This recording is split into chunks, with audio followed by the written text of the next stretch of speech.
4 soldados mexicanos de 22 años salen para una misión nocturna en el desierto de Chihuahua en marzo de 1986. A las 23:47 horas, reportan su posición por radio. Esas fueron las últimas palabras que el mundo escucharía de ellos. Al amanecer, habían desaparecido sin dejar rastro. El ejército mexicano cerró el caso en semanas, alegando deserción. Las familias nunca lo creyeron. Sus madres murieron sin conocer la verdad. Durante 28 años, el secreto permaneció enterrado en el silencio del desierto, hasta que en 2014 una excavadora golpeó algo sólido bajo tierra. Lo que encontraron cambiaría todo: un búnker militar sellado que no aparecía en ningún mapa oficial. Adentro, una escena que congelaría la sangre de cualquiera. Pero lo más aterrador no era lo que estaba dentro del búnker, sino lo que faltaba. Porque cuando la verdad finalmente emergió después de casi 3 décadas, reveló una traición tan profunda que sacudiría los cimientos del honor militar mexicano. Asegúrate de suscribirte al canal para no perder más casos como este, y cuéntame en los comentarios desde dónde estás viendo. En las áridas montañas de Chihuahua, México, el campamento militar Cerro Blanco había sido testigo de miles de entrenamientos durante décadas, pero ninguno tan trágico como el de marzo de 1986, cuando 4 jóvenes soldados simplemente se desvanecieron en el aire durante maniobras nocturnas. Los soldados Diego Hernández, Carlos Mendoza, Fernando Ruiz y Alejandro Torres, todos de 22 años, habían sido enviados a una misión de reconocimiento rutinaria en el sector norte del campo de entrenamiento. Eran considerados los mejores de su generación, disciplinados, leales y con un futuro prometedor en las Fuerzas Armadas mexicanas. La última comunicación por radio llegó a las 23:47 horas del 15 de marzo. La voz de Diego, el líder del escuadrón, reportó su posición en las coordenadas establecidas.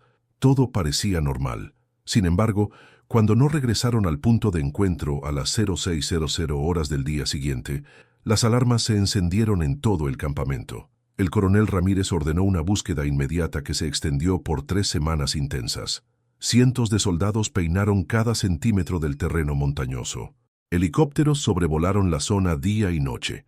Perros rastreadores siguieron rastros que se perdían misteriosamente en las rocas áridas del desierto chihuahuense.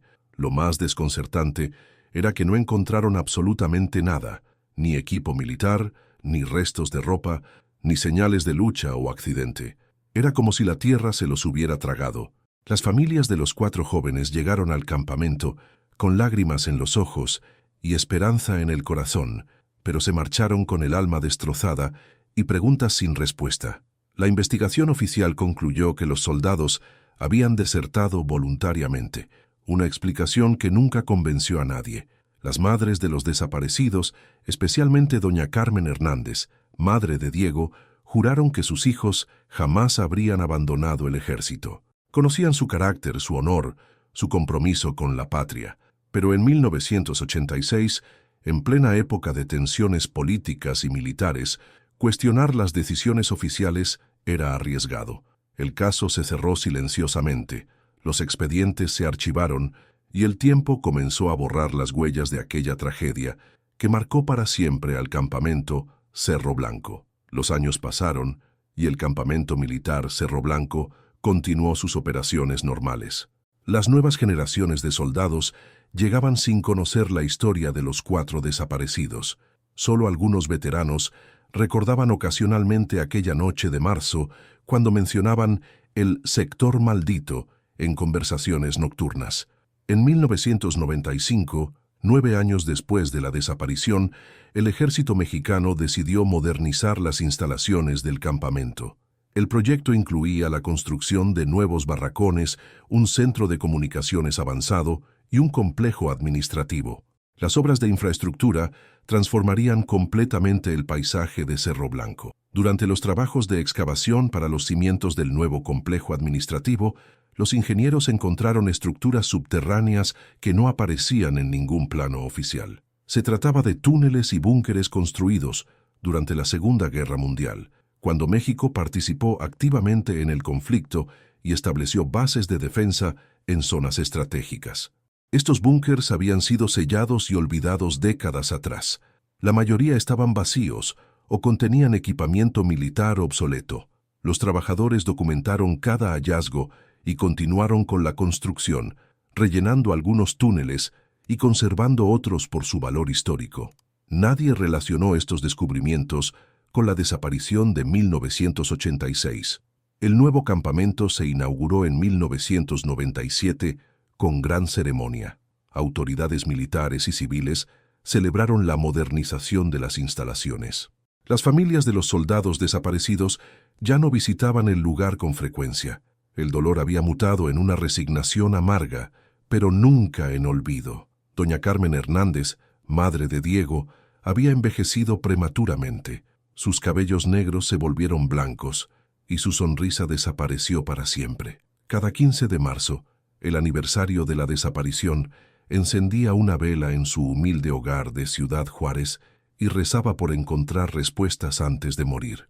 En 2014, 28 años después de la tragedia, el capitán Roberto Salinas fue asignado como nuevo comandante del sector norte del campamento Cerro Blanco. A sus 35 años, Salinas era un oficial meticuloso y curioso por naturaleza, conocido por su interés en la historia militar mexicana y su dedicación a mantener los más altos estándares de disciplina. Salinas había escuchado vagos rumores sobre soldados desaparecidos en los años 80, pero nunca había prestado mucha atención a lo que consideraba leyendas urbanas militares. Sin embargo, su perspectiva cambió cuando comenzó a revisar los archivos históricos del campamento para preparar un informe sobre la evolución de las instalaciones. En una tarde lluviosa de octubre, mientras revisaba cajas polvorientas en el archivo del campamento, Salinas encontró un expediente marcado como confidencial, caso 1986-03-15. El documento estaba incompleto y muchas páginas habían sido removidas, pero contenía suficiente información para reconstruir los hechos básicos de la desaparición de los 4 soldados. Lo que más llamó la atención de Salinas fueron las coordenadas de la última posición reportada por el escuadrón desaparecido. Según el expediente, los soldados se encontraban en el sector norte, exactamente en la zona donde ahora se ubicaba el nuevo complejo administrativo construido en los años 90. Intrigado por esta coincidencia, Salinas decidió investigar por su cuenta. Contactó a veteranos que habían participado en la búsqueda original, pero la mayoría había fallecido o se mostraba reacio a hablar del tema. El silencio institucional alrededor del caso era evidente y sospechoso. Durante las siguientes semanas, Salinas comenzó a caminar regularmente por el sector norte, memorizando cada detalle del terreno. Notó irregularidades en el paisaje que no parecían naturales, pequeñas depresiones en el suelo, vegetación diferente en ciertos puntos, y formaciones rocosas que parecían haber sido movidas artificialmente. Su investigación informal se intensificó cuando encontró en los archivos de construcción de los años 90 referencias a estructuras subterráneas preexistentes que habían sido selladas durante las obras. Los planos mostraban la ubicación exacta de varios búnkers, pero uno de ellos aparecía marcado con una anotación especial: sellado permanentemente, acceso restringido. El 15 de marzo de 2014, exactamente 28 años después de la desaparición, el capitán Salinas decidió organizar una excavación no oficial en el sector norte. Convenció a 3 soldados de confianza para que lo ayudaran, argumentando que era necesario verificar la estabilidad del terreno para futuras construcciones. Utilizando detectores de metal y equipos de excavación básicos, el pequeño equipo comenzó a trabajar en las coordenadas donde supuestamente se ubicaba el búnker marcado como sellado permanentemente. La tarea era arriesgada, ya que Salinas no tenía autorización oficial para estas actividades. Después de 2 horas de excavación cuidadosa, las palas golpearon algo sólido.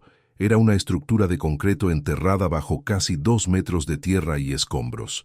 A medida que limpiaban la superficie, quedó claro que habían encontrado la entrada a un búnker subterráneo que había sido deliberadamente oculto. La entrada estaba bloqueada por una pesada losa de concreto que mostraba signos de haber sido colocada recientemente. no durante la construcción original del búnker en los años 40. Los bordes de la losa tenían restos de soldadura fresca, indicando que alguien había sellado este acceso mucho después de la Segunda Guerra Mundial. Salinas tomó fotografías detalladas del hallazgo antes de proceder. Su instinto militar le decía que estaba a punto de descubrir algo importante, posiblemente relacionado con la desaparición de 1986. Sin embargo, abrir el búnker requería herramientas especializadas y más tiempo del que podían dedicar sin levantar sospechas. Esa noche, Salinas no pudo dormir. Las imágenes del búnker sellado se repetían en su mente, junto con las coordenadas del expediente y los rostros jóvenes de los soldados desaparecidos que había visto en las fotografías oficiales.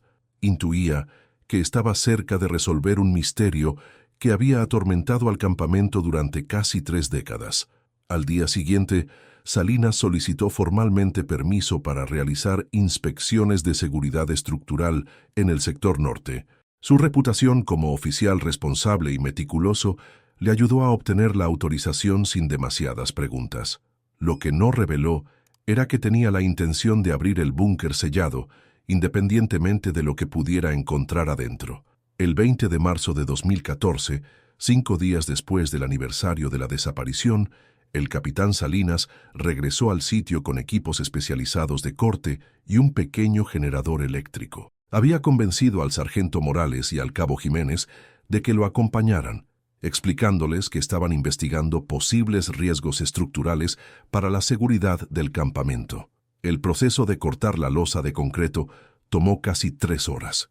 El material era increíblemente grueso y resistente, confirmando las sospechas de Salinas de que alguien había querido asegurar que este búnker permaneciera cerrado para siempre. Cada golpe del martillo neumático resonaba en el aire matutino del desierto como un eco del pasado. Cuando finalmente lograron crear una abertura lo suficientemente grande, un olor extraño y viciado emergió del interior del búnker. Era el aroma inconfundible de la muerte y el tiempo detenido. Salinas encendió una linterna potente y dirigió el haz de luz hacia el interior de la estructura subterránea. Lo que vio lo dejó paralizado. En el suelo del búnker, dispuestos en posiciones que sugerían que habían muerto juntos, se encontraban los restos óseos de 3 personas.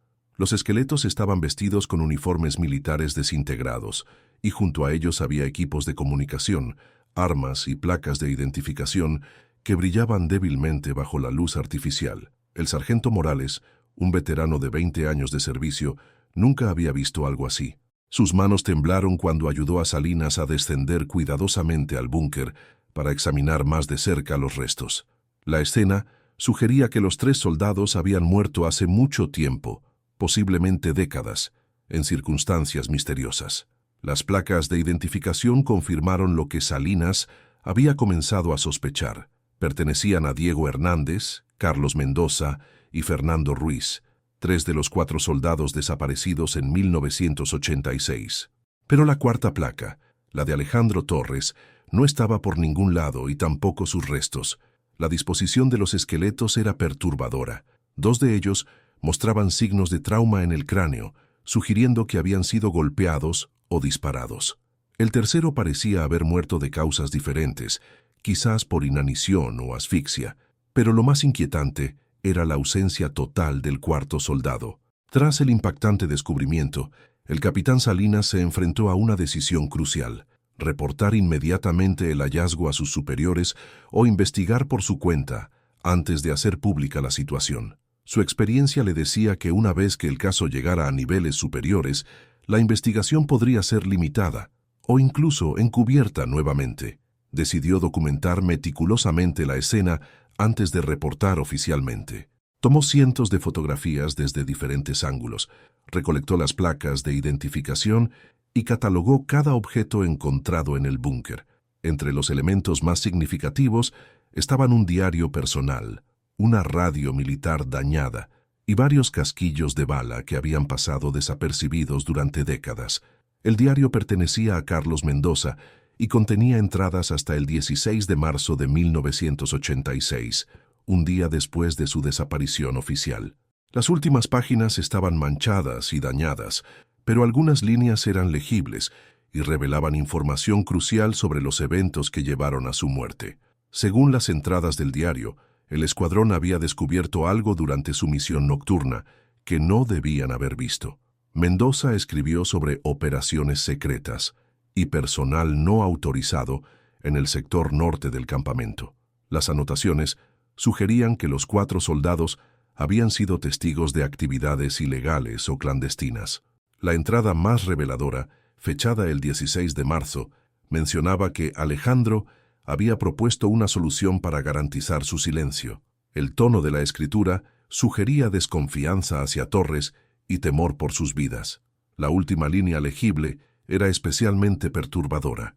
No podemos confiar en él. Nos va a entregar. Salinas también encontró evidencia balística en el búnker. Los casquillos de bala correspondían a munición estándar del ejército mexicano, específicamente del tipo utilizado en las pistolas de servicio de 1986.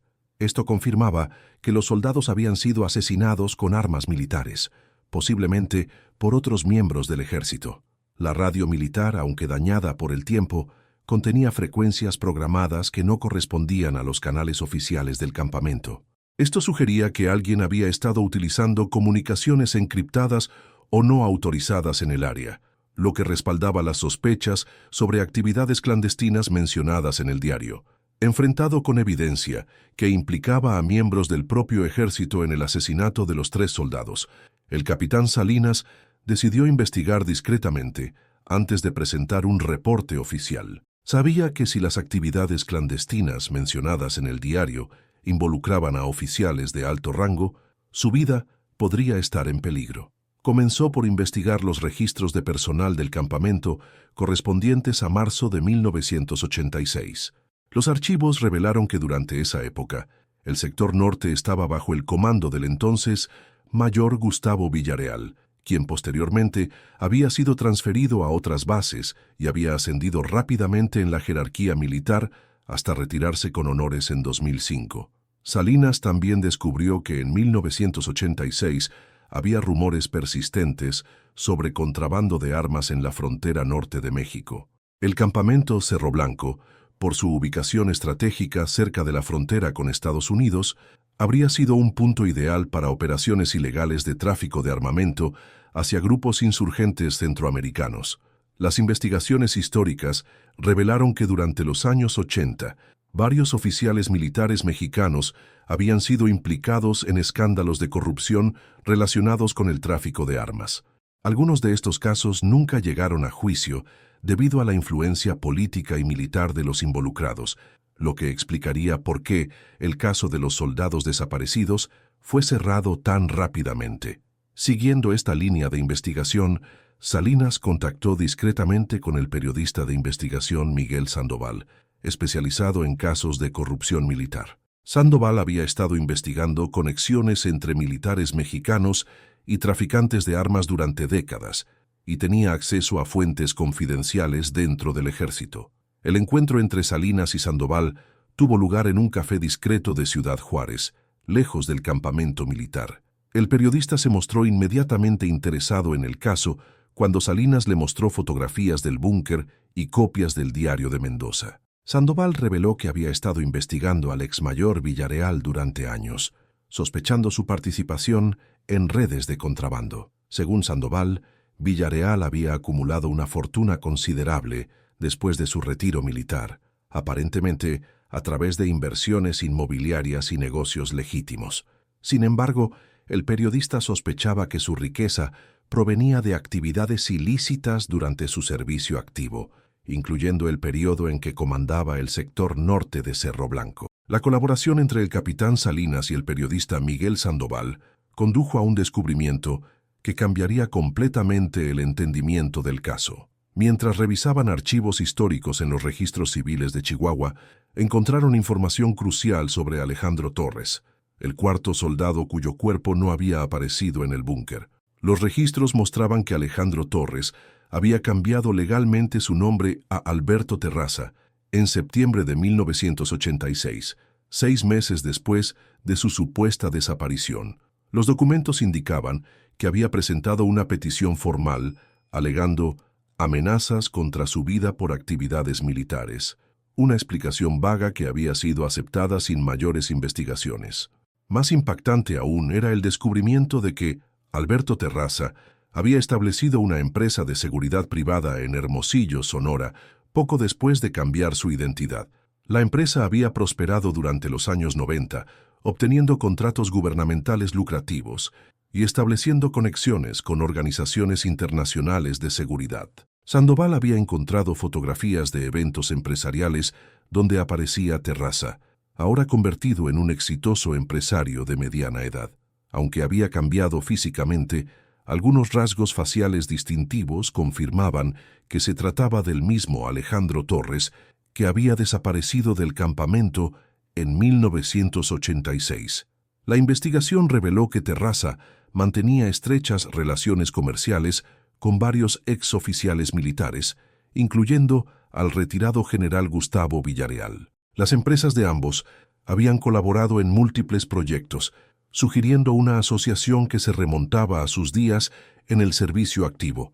El análisis de las transacciones financieras de la época mostró transferencias significativas de dinero entre las cuentas de Villarreal y Torres Terraza durante 1986 y 1987. Estos movimientos coincidían temporalmente con la época de la desaparición y apoyan la teoría de que Torres había sido compensado económicamente por su participación en el encubrimiento del asesinato de sus compañeros.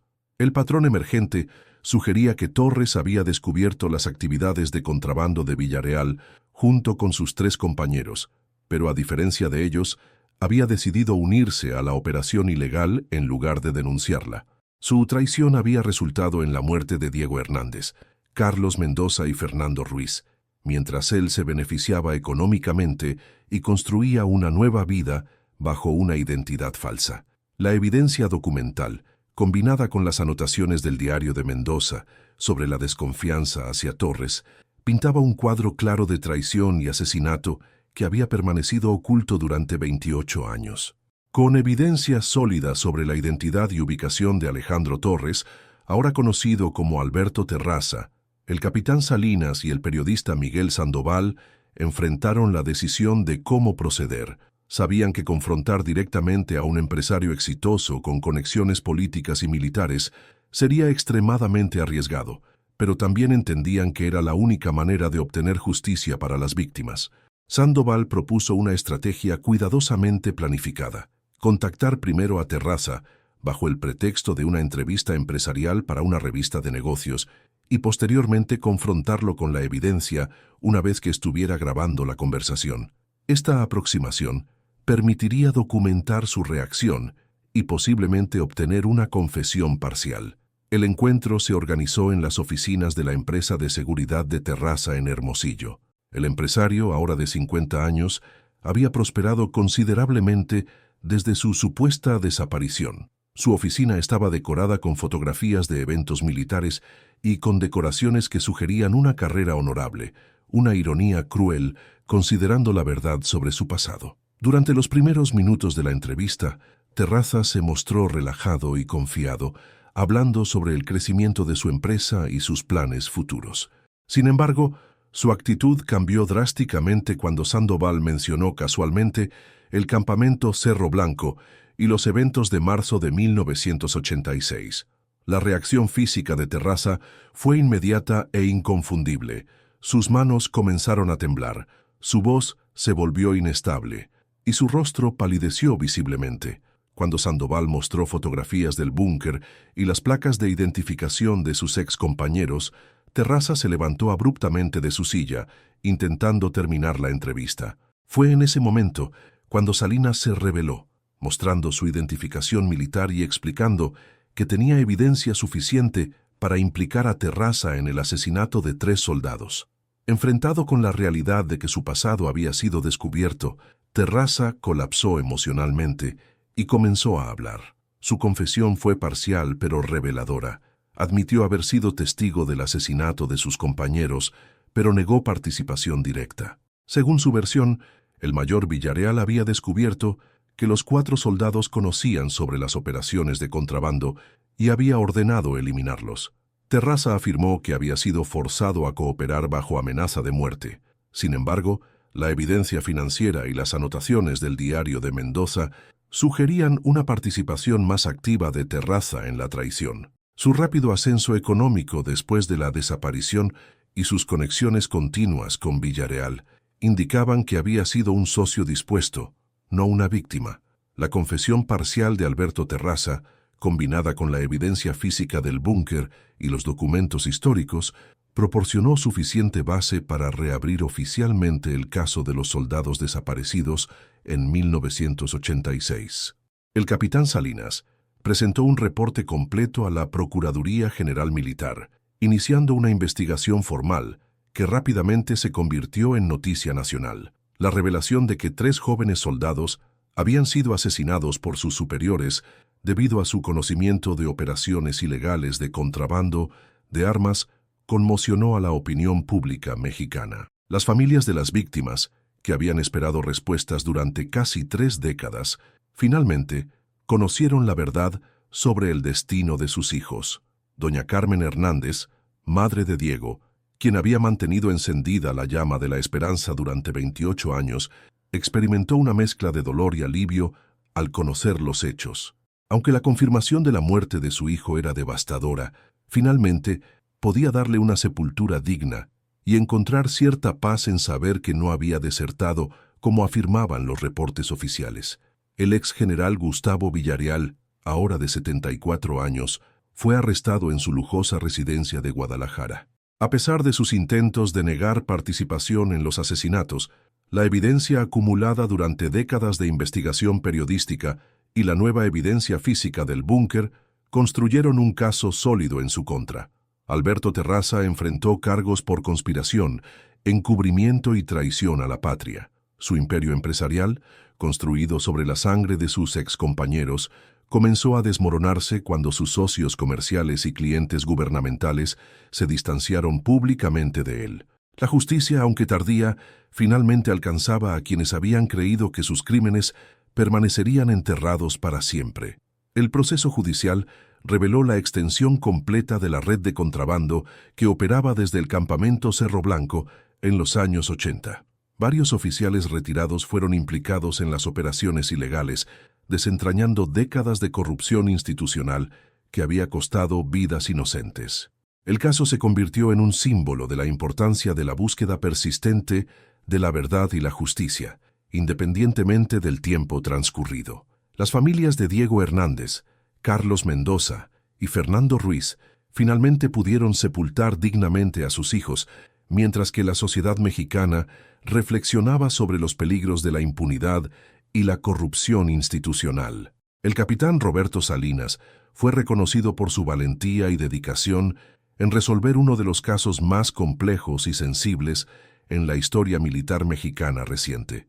Su decisión de investigar por cuenta propia, a pesar de los riesgos personales y profesionales, demostró que la búsqueda de la verdad y la justicia debe prevalecer sobre la conveniencia política e institucional.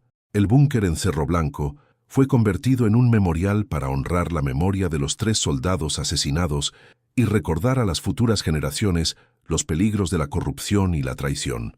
Sus nombres fueron grabados en una placa de mármol que reza: en memoria de quienes murieron defendiendo la verdad y la honra militar. Si has llegado hasta aquí y quieres ver más historias como esta, te invito a suscribirte al canal y activar la campanita de notificaciones para no perderte ninguna historia. Deja tu like para que podamos seguir compartiendo más historias como esta. Hasta la próxima.